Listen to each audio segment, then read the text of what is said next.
So moving on from the last video where we looked at fillets or curved corners and edges, we're going to look at kind of a similar thing but something called a chamfer, so a straight cut. So exactly the same technique as we've done previously. We will take that horizon line or our eye level, vanishing point 2, vanishing point 1, and we're going to build up our object. Okay, so again, keeping your lines nice and light so that we're just using this kind of faint construction lines. Now that was something we saw really good examples of in the first few tasks that you guys did. Some really nice work where people were drawing super light lines to build it up and then darkening them up nice and clearly at the end. So that was a really good effort from quite a few of you guys.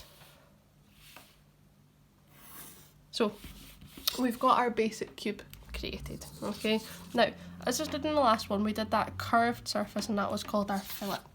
Again, this is something you might have heard the term before, and we're going to have a look at putting a chamfer on the edge. Okay, so if we take our square again, this time we're looking at an angled cut off the corner. So rather than a curve, it's just straight. So it's actually probably a little bit easier. So I'm going to draw on the same surface again just so that you can see that idea, and then I'll maybe do another little video just doing a few curves on different surfaces so you can see it. So marking in my chamfer or my angle. Now that can be as big or as little as you want. It might be a wee tiny one, might kind of come right to this edge and a wee bit further over. It does not matter. Same as we did with our fillet, we're kind of picking those 2 points where it hits and then taking them back to our vanishing point. Where they hit the back edge, all we need to do is join the dots.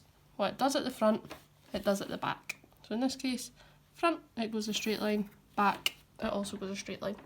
Now they'll not be exactly parallel because it is a wee bit wider, but they should be kind of at least running in the same sort of direction. Now we've done it, all we need to do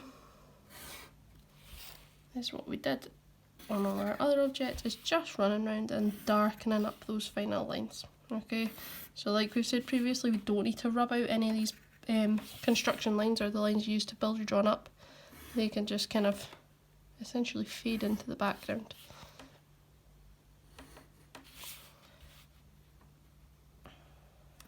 And once you've got this technique, this is actually something that we carry on right up through the kind of further years up in the school.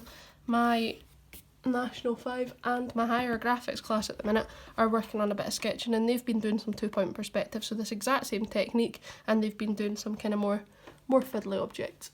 So chamfers in 2-point perspective, done.